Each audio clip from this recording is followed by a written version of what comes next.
Pues, ¿cómo están, podescuchas? Espero que estén muy bien. Vamos a tener la presencia aquí en Consejos Divinos bueno, no vamos a tener, pues ya la tenemos. Ya está aquí Joshua Belmontes. Bienvenido otra vez a Consejos Divinos.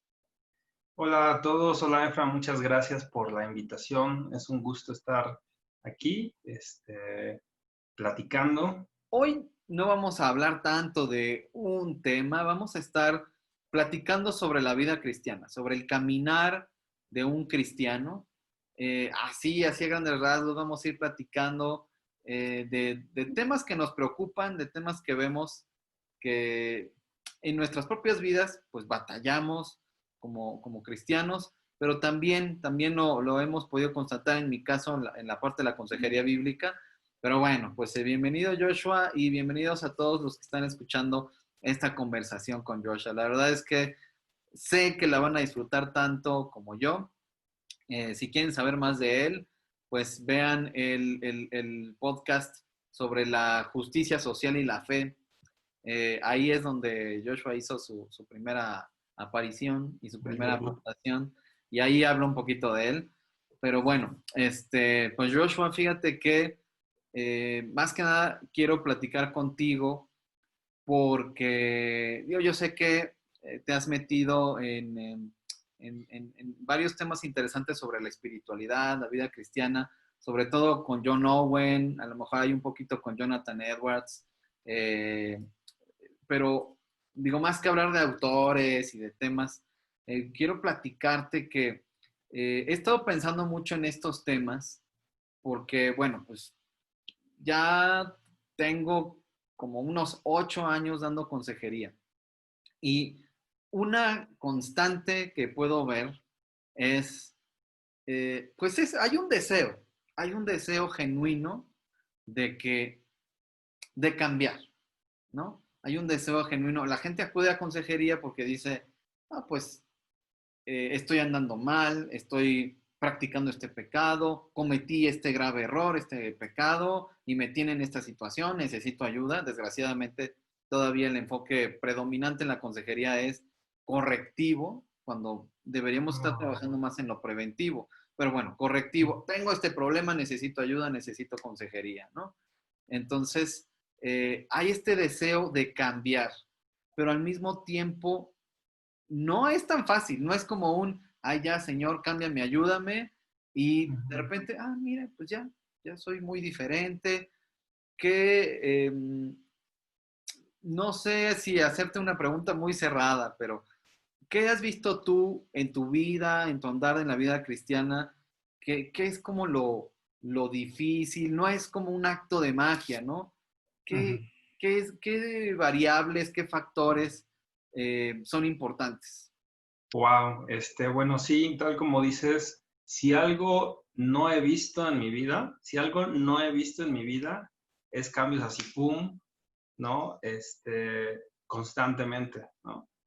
Quizá puedo recordar casos contados en mi vida, algún tiempo de oración o algún tiempo de meditación de la Biblia, donde, no sé, quizá experimenté algo transformador, pero no lo he visto como una constante. Más bien lo que veo es un constante progreso o proceso en mi vida. Entonces, sí, cuando estamos hablando de cambio, sí, como dices, a veces esperamos como que hubiera un haz de luz que viene del cielo y que inmediatamente ya desaparecieron todos mis debilidades, mis tentaciones, mis pecados y mis fallas y todo. Y ya, ¿no? Voy como un coche Fórmula 1, ¿no? Así, sin ningún impedimento, ¿no? Pero no, lo que más he visto es una lucha constante, lucha y victoria, lucha y a veces derrota, pero es un constante estar batallando, estar alimentándome y tener que ejercitarlo. Este, digo, como para empezar, ¿no? Sobre todo si hay algunas personas que escuchan y quizá tenían esta idea, ¿no? De que, híjole, a lo mejor soy una persona rencorosa o soy una persona que responde de manera amarga en las circunstancias. y quiero meterme a mi cuarto a orar unos 10 minutos y ya, nunca más voy a volver a tener esta situación. No se ilusionen, es poco probable que suceda así.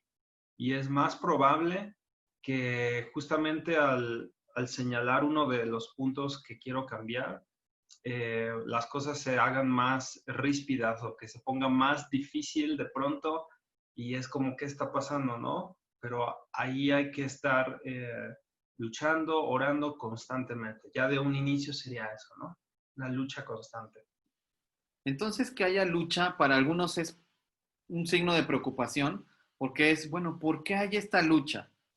Algunos piensan que solo deberían tener deseos santos, por así decirlo, ¿no? Ujú.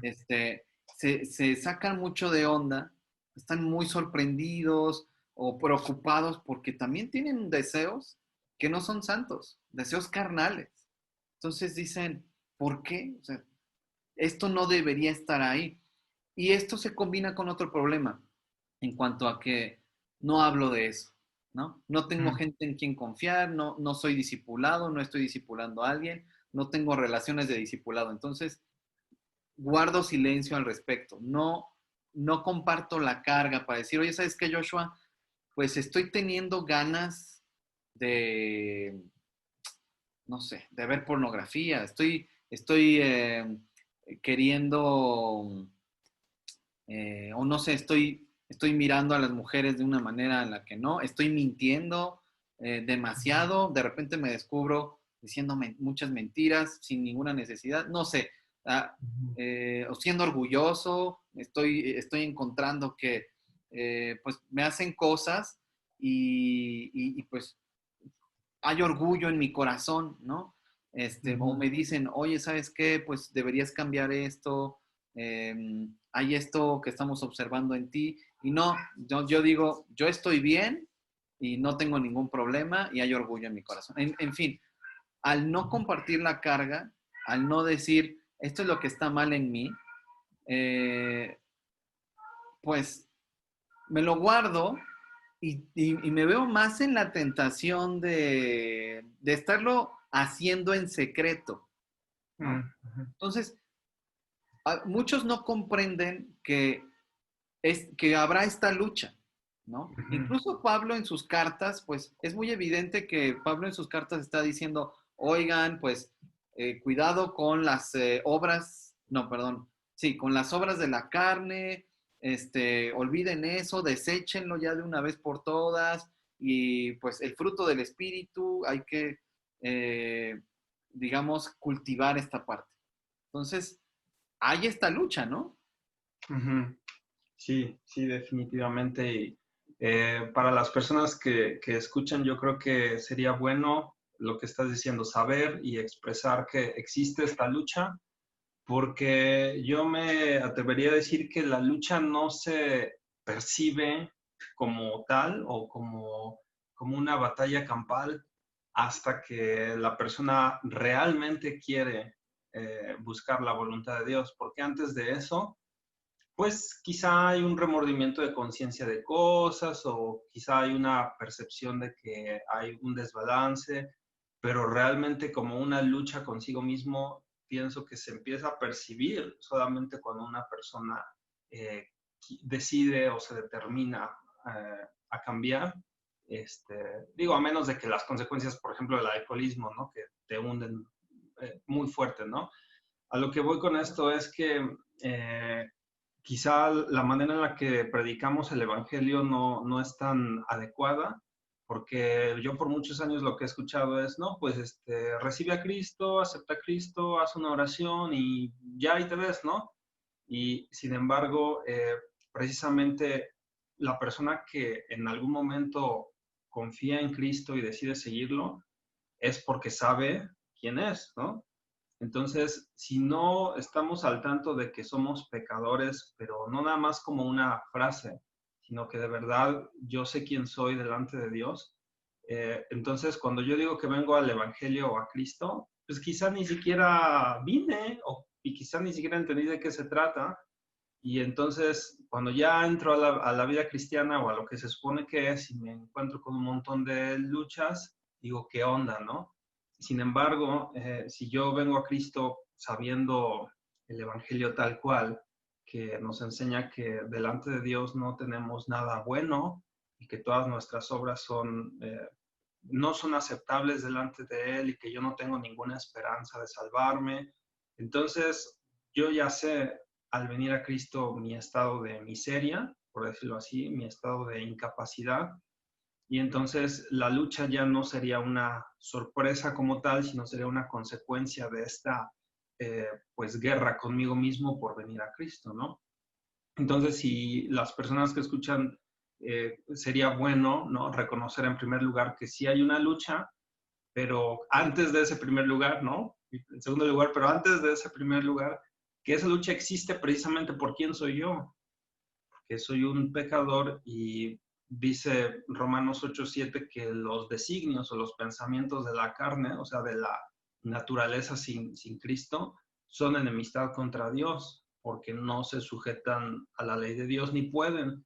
Entonces, ese es nuestro desgraciado estado sin Cristo, que es que toda mi configuración y mis pensamientos y mis deseos y mi conducta están en enemistad con la ley de Dios, con lo que Dios dice que es correcto. Entonces, si yo vengo al Evangelio o vengo a Cristo entendiendo esto, pues la lucha va a ser una consecuencia obvia, ¿no? Por ejemplo, pienso en dos escenarios, o sea, tanto en el que sufre la lucha, pero es un muy importante el punto que dices, porque a lo mejor me predicaron un evangelio o parte del evangelio, yo le llamo la parte bonita del evangelio, en la que Dios te ama y eres lo más importante para Dios y te ama tanto que dio a su hijo, y es como, ay, pues soy la neta, ¿no? Oye, mira todo lo que hace Dios por mí, mira cuánto me ama. Entonces, no se menciona esta parte de que no hay ni un justo, ni uno solo, como dicen los salmos, y citaron tanto Pedro como Pablo esta parte de los salmos. No somos justos, esta parte de que éramos enemigos de Dios, Romanos 5 del 8 al 10, éramos enemigos de Dios y aún así Jesús murió a su tiempo por los pecadores, es decir, por todos. Es decir, no es, de repente podemos tener esta idea de que yo merecía, como Dios me ama tanto, parece que yo merecía que Jesús muriera por mí. Y es exactamente lo opuesto. Entonces va creando en nosotros una idea, pues, una idea incluso falsa de la santidad, ¿no? Porque además nos dicen cosas como, no, es que Dios transforma tu corazón y te quita el de piedra y te da uno de carne y todo, pero no nos explican bien en qué consiste esto. De repente yo siento que pues ya estoy caminando en las nubes, ¿no? Y me siento como que ya, o sea, ya quedó atrás ese viejo hombre y todo, pero no entiendo que es una realidad en mi vida, o sea, la naturaleza pecaminosa. Ahora, sí es verdad que Dios produce una nueva naturaleza espiritual en nosotros, el nuevo nacimiento, la regeneración, ¿no? Eh, pero además esto también es un proceso, ¿no? No es que, ay, ya amo a Dios y odio el pecado y ya, ¿no? Mágicamente, ¿no? Sino que también me acuerdo ahorita de C.S. Lewis en el libro de Cristianismo y nada más, que también tiene otro título según la editorial, ahorita a ver si me acuerdo, meramente cristianismo o mero cristianismo. Tiene esos dos títulos dependiendo la editorial. Y dice que pues es desapprender lo que habíamos aprendido durante toda nuestra vida, ¿no? Que era a amarnos a nosotros mismos, pero por sobre todo, ¿no? Primero yo, después yo y al último yo. Y ahora es ama a Dios por sobre todas las cosas, con toda tu alma, con toda tu mente, con todas tus fuerzas, y a tu prójimo como a ti mismo. Entonces, este cambio es radical, ¿no? Porque antes me amaba a mí todo el tiempo, y a veces amarme a mí todo el tiempo la gente cree que es ay, o sea, que me siento soberbio y orgulloso y nadie me merece. No, a veces amarme a mí y solo a mí también implica un ay, el mundo me odia, nadie me quiere. O sea, estar centrado en mí solamente. Todo gira alrededor de mí. Entonces, es un cambio radical en cuanto a afectos, ¿no? Sí, tal como dices, no quiero meter muchas, digamos, asuntos técnicos, pero es bueno distinguir eh, regeneración, justificación y santificación, ¿no? Es bueno distinguir que la obra de Dios en la salvación, en teología se entiende con un orden lógico. Y el primer, digamos, evento que es efectivamente es sobrenatural, producido por el Espíritu Santo en el corazón humano, es la regeneración, es ese nuevo nacimiento. Eso es algo a lo que no contribuimos, pero tiene una consecuencia en todo nuestro ser, de tal manera que se ejercita o se ejerce fe o obediencia, y digamos de ese punto inicia un camino que va a ir creciendo con altas y bajas, que es la santificación, ¿no? Una vez que hemos creído en Cristo y Dios nos justifica. Entonces, me parece que a veces se confunde o se mezcla, y precisamente por eso llegamos a pensar que quizá de un momento de oración, un momento de convicción, un momento muy especial, va a traer un cambio que hace la vida fácil, ¿no? Y es una percepción errónea, ¿no? Porque efectivamente lo que Dios hace en el corazón es real, pero no es todo lo que pasa, sino que es el inicio. Y eso va a traer precisamente el inicio de la cuesta hacia arriba, ¿no? La lucha y todo eso. Ahí estaba pensando en una metáfora, en una comparación. Espero que no sea muy revoltosa, pero a mí me encanta ver los cohetes que sacan las empresas que ahorita mandan satélites y todo eso, que ponen videos en YouTube con el conteo regresivo, y la tecnología está ya tan avanzada que sale la navecita y manda el satélite y regresa, ¿no? Y creo que pocas personas a lo mejor saben bien que es imposible salir del campo gravitacional de la Tierra a menos de que tengas una cierta velocidad, ¿no? Si no tienes esa velocidad, no importa qué tan fuerte o qué tan rápido salgas, vas a regresar. Entonces, eso me parece como una metáfora del nuevo nacimiento, ¿no? No importa qué tanto nos esforcemos y luchemos, si no hay un cambio del corazón, no vamos a poder salir de esa esclavitud. Pero una vez que existe ese cambio, hay que usarlo, hay que llevarlo a cabo, hay que echar todos los cohetes para salir y, digamos, a una nueva órbita, ¿no? Entonces, espero que no sea muy confuso la metáfora, pero hay un cambio inicial que Dios hace, y a partir de ahí nos corresponde a nosotros llevarlo a cabo, ¿no? Y luchar contra esta, digamos, gravedad de ese egoísmo, de esa vida centrada en uno mismo, día con día, ¿no? Sí, fíjate que un común denominador de las personas que buscan consejería, que han cometido una serie de errores a lo largo de su vida, pero un común denominador, una serie de errores que los llevaron hasta un punto, ¿no?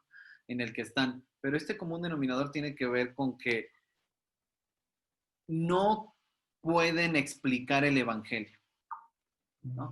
Por ejemplo, yo normalmente les envío un formato para conocer su problema, pero sobre todo para conocer a la persona, ¿no? Porque pues llegan al Restaura Ministerio, si quiero consejería, y pues, no sabes qué onda con la persona, necesitas el contexto de la vida de esta persona, no nada más el problema, ¿no?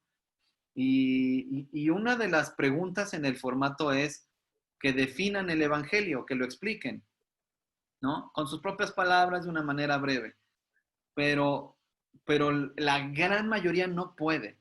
Y no puede, mi hipótesis es, porque no tienen una claridad. O sea, no es nada más es que es difícil explicarlo. O sea, pues es lo que crees. Como cristiano, si no entiendes el evangelio, pues ¿en qué crees? ¿No? Y esto que decías de que mezclamos o confundimos estos conceptos teológicos que tienen un desarrollo y una realidad en la persona, que no nada más es un concepto abstracto, sino que sí tienen, tocan una base real en nuestras vidas, ¿no? Y tiene que ver con que, pues, ni los conocemos, como que revolvemos eso en nuestra mente en el sentido de que nos han dicho, y esto tiene que ver con el tipo de evangelio que nos predican, ¿no? A veces cuando la mayoría de la gente en América Latina recibe un evangelio legalista, ¿no? De, sí, Jesús te ama y todo, pero ya no peques. Entonces, la vida cristiana se trata de no hagas, no hagas, no hagas, no hagas, no hagas, no hagas. O sea, eso es tu vida cristiana. ¿Y por qué? Porque muchas veces la gente también viene de un contexto, pues, de mucho pecado y de muchas consecuencias dolorosas del pecado, de mucho sufrimiento, ¿no? Entonces, a la gente, pues, le hace sentido no pecar, pues, porque entonces me libro de vivir más consecuencias dolorosas, de seguir sufriendo, ¿no? Entonces, pues sí, tiene sentido, pues sí, tengo que dejar de pecar porque además Dios es santo. Y entonces, esta espiritualidad que pues no es espiritualidad, sino simplemente es ok, el propósito de mi vida cristiana es no pecar. Entonces, esta lucha pues genera una angustia terrible, porque es como el clásico ejemplo de, y se los pongo también a las personas a las que les doy consejería. Ok, te voy a pedir una cosa. No pienses en una manzana. Ay, pues ya pensé en la manzana, ¿no? Entonces le digo, si tú estás enfocado, si tu vida cristiana se enfoca a no pecar, pues pasas de un sufrimiento a otro sufrimiento, el sufrimiento de la religiosidad, el sufrimiento del legalismo en el que no peques, no peques, no peques, no, pues es que qué angustia, ¿no? Y se privan de esta parte de la libertad en Cristo, del hacer, ¿no? Y del hacer el bien y del hacer lo justo, pero también del hacer en cuanto a adorar a Dios, ¿no? Bueno, esto es un tema también más largo que me toma muchas semanas tratar en las consejerías, pero quería como un poco ligar esto que estás diciendo con esta otra parte del legalismo y de que es el evangelio que recibimos, el tipo de evangelio que recibimos, y esto nos mete, muchos cristianos truenan porque están, no quiero pecar, no quiero pecar, no quiero pecar, y pues van a pecar y la van a hacer en grande, por así decirlo, pues porque estaban tratando de concentrarse en ello, ¿no? Híjole, eso sí es súper importante porque me parece que genera, tal como dices, esta visión legalista del cristianismo. Y por otro lado, como siempre, pues hay grupos que reaccionan y se van al otro lado, ¿no? Y dicen, no, es que como se trata de fe y gracia, pues ya no puedes decir que no a nada, ¿no? Porque el que está mal eres tú, ¿no? Entonces, sí, son dos extremos. Y es un asunto, sí, como dices, vasto y complejo. Y me pongo a pensar que cuando las personas, no sé, entran a este mundo, prefiero externo del cristianismo, ¿no? Y que les dicen, no hagas esto, no hagas esto, les dicen, no hagas qué, ¿no? Que no fumes o no tomes o qué, ¿no? O sea, y nos vamos por cosas que son como bien pequeñitas. ¿Y dónde está la información de lo que Dios nos salvó, para empezar, ¿no? ¿Qué es lo que acabas de decir? El vivir centrado en mí en lugar de centrado en Dios y en mi prójimo, que eso parece, no sé, yo no lo he escuchado mucho que se hable de esto, pero aún cuando uno lo dice pareciera algo como, pues, pequeño, ¿no? Ah, pues sí, centrado en mí, no centrado en Dios. A ver, Dios es el ser digno sobre todas las cosas y es la razón y la causa de todo lo que existe, y yo soy una criatura pequeñita, ¿no? Entonces, lo que estoy haciendo al centrarme en mí en lugar de en Dios es algo realmente terrible, es lo que hizo Adán, ¿no? Entonces, cuando empezamos a decir, bueno, cambia con relación a qué, pues con relación a quien amo por sobre todas las cosas, ¿no? En lugar de amarme a mí sobre todas las cosas, pues ahora voy a amar al ser que es amable, o sea, digno de ser amado por sobre todas las cosas. Y es ahí donde yo me atrevo a decir, donde la marrana tuerce el rabo, ¿no? Se dice. Porque es más fácil decir, ok, ya creí o ya soy cristiano y ya no tomo, ¿no? O ya soy cristiano y ya no hago esto, ¿no? Y por un lado, o me siento que ya estoy súper bien, o por el otro lado, como dices, los que no lo logran se frustran, ¿no? O estamos en angustia y todo, ¿no? Pero realmente el asunto empieza en el interior del ser. Realmente ha habido un cambio y ahora amo a Dios como Él es, y no al Dios que me imagino, sino al Dios verdadero que se revela. Ahí es donde se va a ver realmente si hay un cambio y si hay una lucha, ¿no? Entonces, al ponernos a pensar en lo que Dios ha revelado de sí mismo, y que muchas personas tienen problemas, ¿no? Con sus juicios, con su santidad, con su justicia. Entonces dicen, ¿y cómo puedo amar a Dios, no? Más bien, ay, como que quiero huir de Él. Y ahí es donde se entiende el Evangelio, ahí es donde entra el Evangelio, que debo de entender que Él es digno de esa adoración en su perfección. Yo merezco esos castigos y aún así Él lo llevó por mí en la cruz, o Cristo lo llevó por mí en la cruz. Entonces, en cuanto yo entienda eso profundamente, lo que va a emanar de mi ser es amor y gratitud. Y eso va a detonar el cambio desde adentro progresivamente, ¿no? En mis actitudes, en mis acciones. Y pienso que no es algo así como un día ya, ¿no? Y ya nunca volví a pensar en eso, ¿no?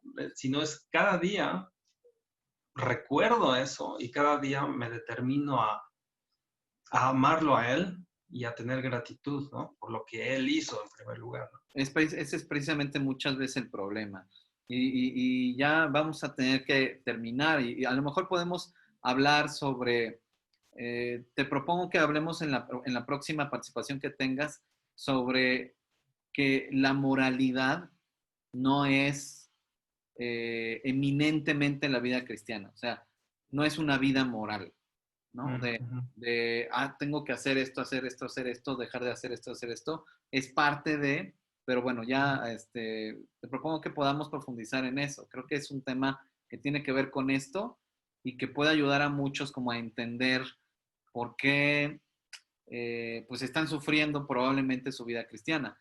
Ahorita con lo que decías y como con el afán de terminar mi participación, ahorita independientemente de que tú quieras agregar algo, este, normalmente lo que escuchamos es, no, es que Jesús, Dios te ama, envió a Jesús a morir por ti, porque te ama muchísimo y eres muy especial, y entonces acepta a Jesús, cree en Jesús y en este sacrificio que hizo por ti para tu salvación. No queda muy claro salvación de qué, pues porque eres súper importante para Dios. Entonces, pero ok, salvación es salvación, órale, va. Algunos sí a lo mejor te llegan a decir, no, es que pues íbamos a morir por el pecado y pues sí, salvación de eso, ¿no? Y dices, ok, va. Pero de repente ok, ya creíste que bien, pero pues ahora ama a Dios y ama a tu prójimo. Y entonces podríamos pensar, ¿y con qué recursos, no? Ándale. O sea, ¿de dónde, ¿de dónde saco este amor que no había antes? Entonces, a veces relaciono a amar a Dios, pues, órale, una vida moral, una vida en la que tengo que hacer cosas, ¿no? Para agradar a Dios, ¿no? Como las líneas a veces las pasamos de la gracia a la salvación por obras, y si tú le preguntas, oye, ¿crees en salvación por obras? Te va a decir, no, pero es una persona que a lo mejor se está esforzando por agradar a Dios y cree que está sumando puntos con Dios, ¿no?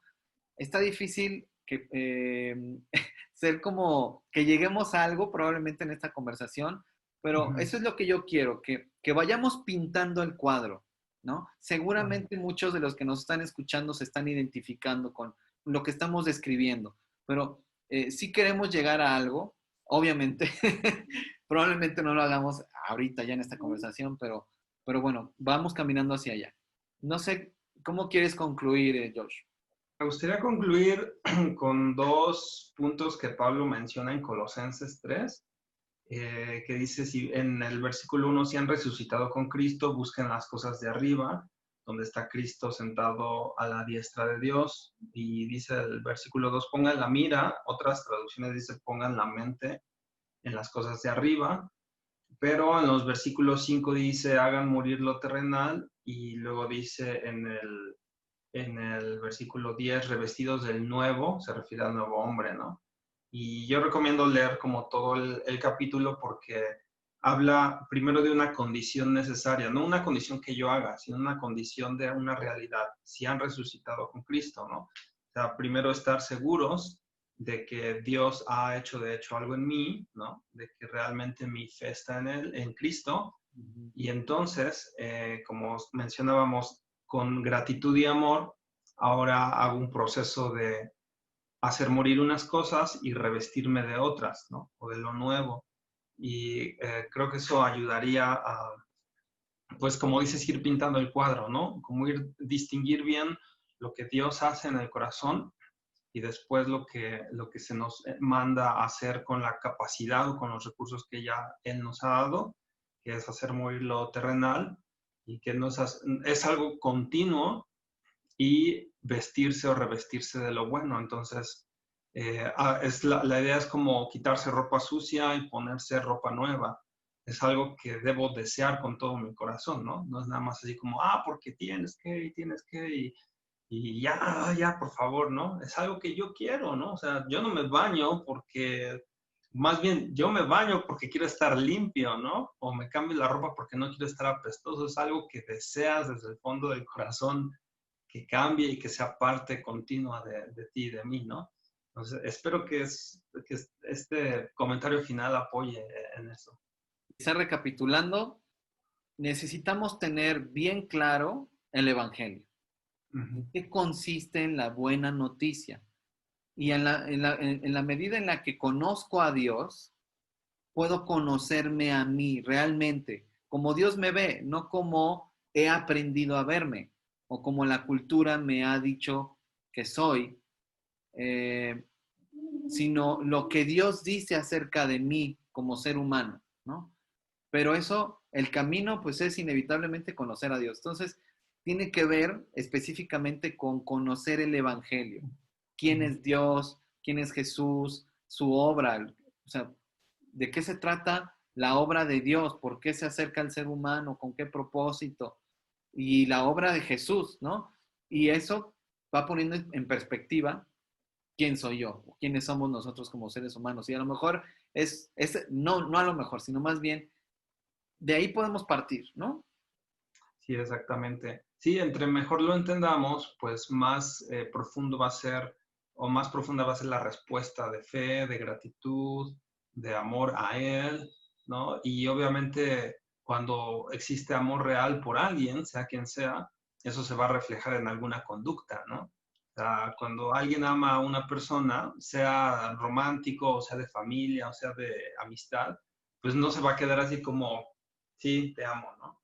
Pues no, o sea, se va a reflejar en algún cambio de actitud y de conducta, ¿no? Entonces, en lugar de centrarnos en el debo, que pone cargas, el centro es que exista ese amor, esa gratitud, y entonces voy a decir, quiero, dime qué más, ¿no?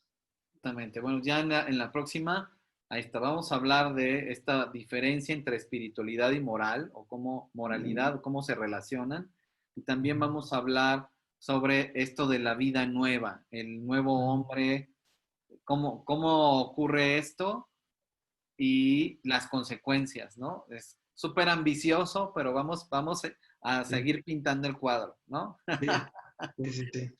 Me voy a traer mis óleos. Eso. Bueno, pues parece que es como un caballete eso que está ahí atrás de ti, pero bueno, pues gracias Joshua por esta plática. Estoy seguro de que muchos se van a ir identificando y vamos a obtener más respuestas en la medida en la que vayamos platicando de esto. Y bueno, pues gracias a todos por habernos escuchado, habernos dado un poco de su tiempo. Y bueno, sigan estas pláticas que voy a tener con Joshua, en las que vamos a estar hablando de la vida cristiana y sus consecuencias. Así que, pues gracias Josh, que estés muy bien, Dios te bendiga. por el espacio y un abrazo.